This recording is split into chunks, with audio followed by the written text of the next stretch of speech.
Hello, YouTube friends. Welcome back to my channel.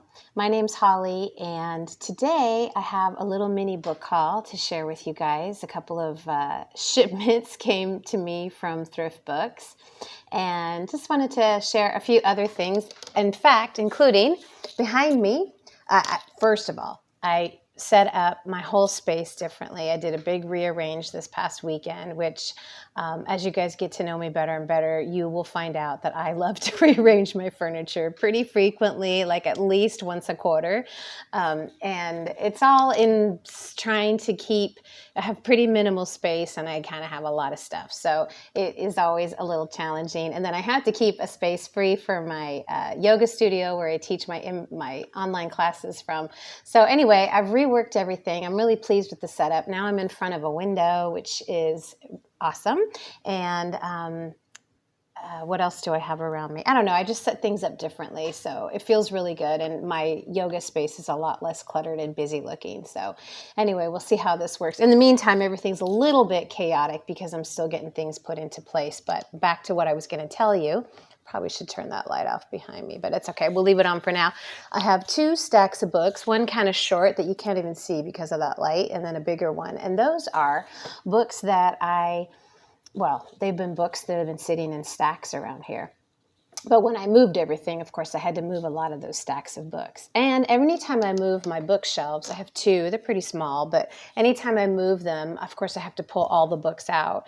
And it makes me look at the books and recognize what I have and what I should be reading and what I need to give away. So those are two stacks. The smaller one are some novels that I would like to get to, maybe this year, including Valley of the Dolls, which my husband bought for me a few years ago when I said I wanted to read it. And I don't know, as is my way, I got maybe 50 pages in and then I abandoned it. And I'm getting better about that, you guys. I have, in the last couple of months, I've finished books that I had in the wings that I hadn't been getting to. I'm finally maybe not almost finished, but I'm more than halfway through Ziggyology, which I started, I think, shortly after my birthday in February, because I remember ordering that book. I remember thinking it was like serendipitous that I got that book. It's one of my free books, and it was available, and it was in like new condition. Anyway, so it's been my morning read, and I stopped for a while. I just wasn't reading it, but I've picked it back up, and I'm re-interested in it, and it's taken a bit of a turn, so I'm super into it now. We're about the point in that book, which is around here somewhere. We're about at the point in the book where he is becoming Ziggy Stardust. And he has just recorded Hunky Dory. And so that's a pretty juicy time in his history. So I'm really enjoying that. And then I've had, in my quest to create a return to a more analog life, I have been buying recipe books. Really just two so far. One of them is in the other stack of books, the larger stack of books that I pulled out of the various stacks of books around here to kind of remind myself what I have and what I want to share with you guys. And I think going through that stack on camera will kind of remind me what I'm trying to focus on, which is honestly mostly about reestablishing my attention span, getting better reading comprehension, which, just fell off the wayside as soon as we all got a smartphone in our hands. So I'm trying to leave that smartphone now, especially given everything that's going on. I just unsubscribed from a lot of news channels here, and I'm just filling my subscriptions now with BookTube folks and the like. I like to follow artists too. So I'm just going to move into an analog creative world, and although it may make me an ostrich with my head in the sand, I just need to do it for self-preservation and mental health. So anyway, here are the books that I've gotten most recently. I haven't even looked at them yet. I've saved them for you. And I tell you right now, as I show you my address, this book is about 3 times smaller than I thought it was going to be. I don't really know what I was expecting, but I was not expecting this tiny little child-sized book. But all of a sudden I thought I really want to make some scones, and I love scones. They're one of my favorite pastries, and I don't have a favorite place around here to get them. So I am going to make them. And this little tiny itty bitty book says that it has 70 delicious scones and spreads. So let's take a peek in. Of course, the first thing I do is peel these damn them stickers off. And all the stuff they send you inside continues to annoy me. So, blueberry coffee cake. We're off to a good start. And I'm about to go to the grocery store. So maybe I'll choose 2 recipes in here and make them and report back to you guys. I should put my glasses on, which are on top of my head, so I can see something. Blueberry coffee cake scones. Do I have everything that this requires? I think I just need to get some lemons, some blueberries, and some more butter. I think mostly I have everything. I could make those. So there's all just sweet little recipes, and I'm finding now, so these are obviously in a book, but when I go online for recipes now, I'm trying not to do that anymore. I write them down. If it's something I'm going to make more than once, I write the recipe down, and I'm going back to recipe cards and pieces of paper that get all yucky with butter and flour and look loved and lived in. So carrot nut scones sound pretty good too. Basically, there's not really a scone you could serve me that I wouldn't like. Classic cream scones. Gingerbread scones. Oh, those would be fun for the holidays. So I'm looking forward to making some. Oh, they look really good. Plum almond. That sounds kind of weird. Anyway, so I'll report back to you guys once I've made a few of these. Let's see, who is this by? Leslie Weiner and Barbara Albright. And yeah, so much smaller than I thought it was going to be, but that's okay. And then the other bag of books, I think this is more recipe books. And I think these are from Spanish recipes. So let's see what I got. Push that over. So Discovering Spain, an Uncommon Guide. I've probably mentioned already to you guys that I have a deep fascination and love for Spain. I went in 1990 when I was 20 years old to Madrid and Barcelona, and I loved them. And I just felt so cozy in that. Cozy is not really the right word. Comfortable in that culture. And I already had 4 years from high school of Spanish under my belt, and I had at that point 2 years of college Spanish. So I was able to get around okay. It was pretty rough in the beginning, and the Spanish spoken is not only does it have different vocabulary and idioms and things, but it's also just a different accent. So I had to get used to understanding it. But I was doing pretty good by the time we left. I think we spent 2 or 3 days in Madrid, and then I went with my best friend at the time. I think we spent 2 or 3 days in Madrid and a week in Barcelona. And then from there, we took Eurail and went on to France and Italy.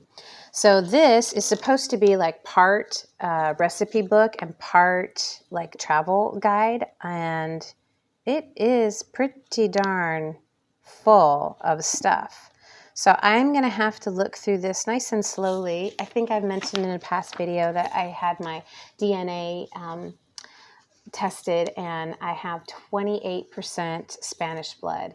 So that was pretty exciting to find out. And I'm from southern Spain, or my ancestors are from southern Spain. So I'm trying to remember Castellon and not Andalusia. Valencia and Castellon. And in fact, I got another cookbook not so long ago from Valencia. Wasn't real impressed with it, and I just kind of set it off to the side. So I'll have to take another look at it. I'm on a big quest to get organized this summer and get rid of books that no chance I'm going to read it, didn't speak to me, need to let them go. So, and we have a free library here in my community, and it's pretty big, so I'm going to donate them there. So looking through this, it looks like it's sort of like town to town and the different restaurants you can go to. But of course now the restaurants are going to be totally different, because this book came out let's take a look. There's lots of maps and things. That's pretty cool. 1992. So shortly after I was there. And in fact, I'm just seeing here, there's a restaurant. I just spotted it. Where did it go? And I guess I lost it. And it had, the name of the restaurant was Merluza, which I learned while I was there is the type of fish that in English we call hake. And I had never had hake or merluza before I went there. And yes, when I went there, I used the Spanish lisp for this Z and the soft Z. And I actually found it really easy to do that. And at first I felt kind of silly and a bit performative, which I have made mention here before. I hate feeling performative, but I really got into it, and it actually helped people understand me better. So I'm still kind of not completely understanding this book, but it'll just be about sitting down with it. The Province of Segovia. So I guess it's just a regional culture, regional cuisine, and some restaurant recommendations. So I will really enjoy this. Let's read the blurb together. Here is an uncommon guide for Americans. Not sure I want to be that right now, who really want to discover Spain. Penelope Casas, whose best-selling cookbooks, The Food and Wines of Spain and Tapas, have made her the authority on Spanish cuisine, infuses this guidebook with her own intimate knowledge of love of the land and the people, the result of more than 3 decades of travel, exploring the country, covering all the regions of Spain, including the Balearic and Canary Islands. She gives an overview of each area, details all the particulars from museums and churches to street dancing and tapas grazing, and includes offbeat points of interest and fascinating bits of historical lore. I'm looking forward to reading it. I think maybe in some ways, because it's now so old, what is 1992, like 30 years ago, more than 30 years ago, it might be that some of this is pretty outdated, and they do love their meat in Spain. They love to do rabbit and lamb, and I'm vegetarian. So anyway, that'll be good. I'll enjoy reading it. And if it looks like something I'm not really gonna read all that much or take advantage of, I will pass it along. It's really heavy. I have another couple books about Spain in here. In fact, you can't see, but this first little cube is all the books that I read in college. Well, not all, actually, not even close to all, but it's the ones I still have, and I keep them, and I move them with me wherever I go. There's about 10 little novels, and I took a two-semester course on the history and civilization of Spain. I loved that class. I loved that teacher, and I keep that textbook too.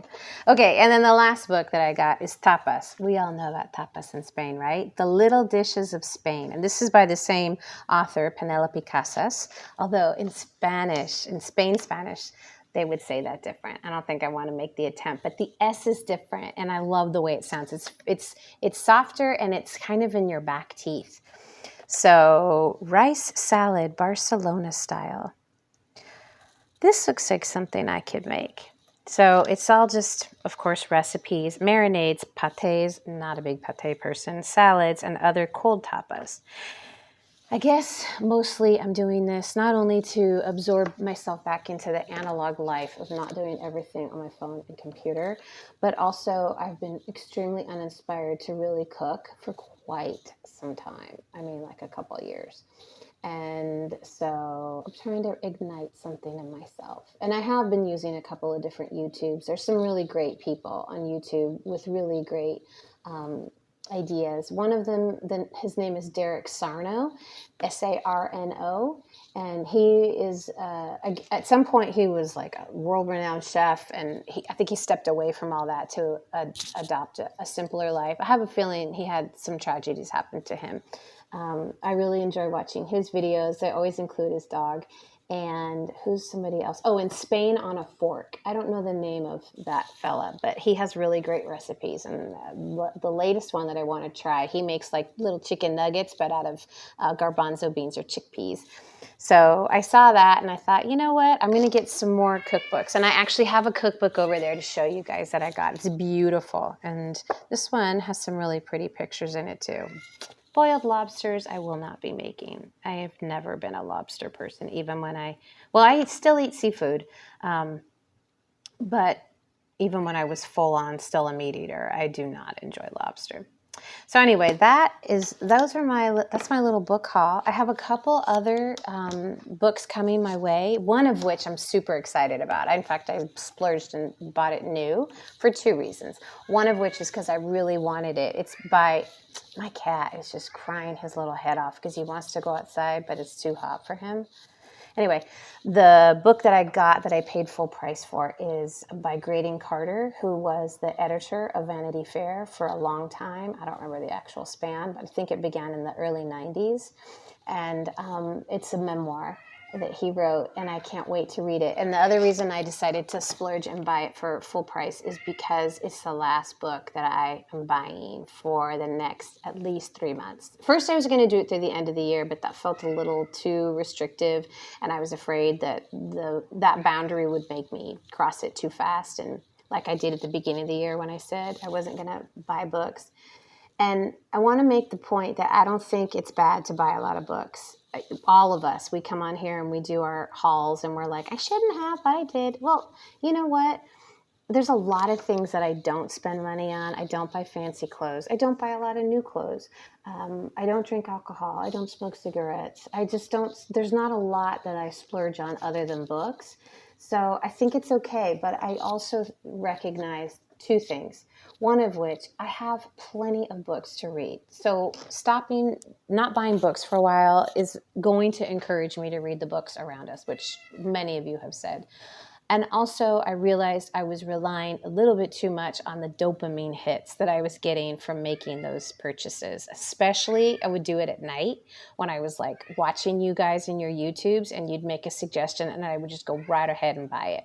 I'm going to try to get away from that for a little while, although I almost broke my rule already last night watching a video from one of my favorite booktubes, Paul Mars, who I've mentioned here many times and who I've already read, I think, 3 of the books that he's recommended. My cat is losing his mind. I've read I'm reading Ziggyology. He was the one that talked about that. I've read Varjak Paw, the kids book that was like age 7 to 12, maybe it was 9 to 12. And now I'm reading Grayson, which is about a swimmer who does open water swimming and has an encounter with a whale, a baby whale. So I've just started that one. So why did I start talking about Paul? I forget. But anyway, lots of you guys inspire me. And then I watch you get excited about the books you're reading and I want to read them. And I tend to watch my booktube videos at night before I settle in and do my reading for the evening. So I keep finding myself buying 2 and 3 books on thrift books at like 11 o'clock at night, and I'm going to knock that off for a few months and absorb back into what I already have. And it's a lot because I've been buying books pretty ferociously now for about 6 months. It started sometime last year. I think it was all a reaction to everything that's going on and all of our reliance on our cell phones and our diminishing capacity for paying attention for more than 3 minutes and reading comprehension going down and hearing about how little kids in school can't read well into, even up into high school. And so this is sort of my rebel yell. I'm going to become a reader again. I'm going to become the kind of person who can sit for an hour and read without squirming around and checking my phone. And I really feel like in the last couple of weeks, I've made that turn. I've been finishing books. I've been finishing books that have been sitting around. And so anyway, now we're on a little hiatus with buying, and I'm going to organize my books and create some TBR lists, or stacks probably is more appropriate, but not because I have to read those books, but just because I'm reinviting them back into my awareness, and hopefully I will finish them. Maybe I'll get even a little bit faster on reading as we wrap up this year. And I've already done pretty good. I'm proud of myself this year. I haven't read a ton, but I can feel the pace picking up. So anyway, I'm about to leave for my physical therapy for my shoulder, which I've mentioned in past videos. And actually, over the last couple of days, I have finally been feeling some really significant progress. One of the things I have not been able to do very effectively for the last couple of months is put my hair up. I like to wear my hair up when I teach yoga, and it's been like such a struggle to do it. And the last couple of days I've been able to get it up much easier, and I feel like the freezing that it's done has begun to thaw. So going into my angels, my physical therapist today in a little bit. Then I'm going to do some grocery shopping and get the stuff to make some of those scones, and I'll be back not too long from now to report to you guys on all of my progress. All right, thanks again for showing up. And if you made it to the end of the video, thank you for your perseverance and your attention span. My name's Holly. I'm really glad you stopped by. Please leave a comment. It's my favorite part of making these videos, is creating friendships here. So I hope to hear from some of you, if not all of you. Until next time, bye for now, my friends.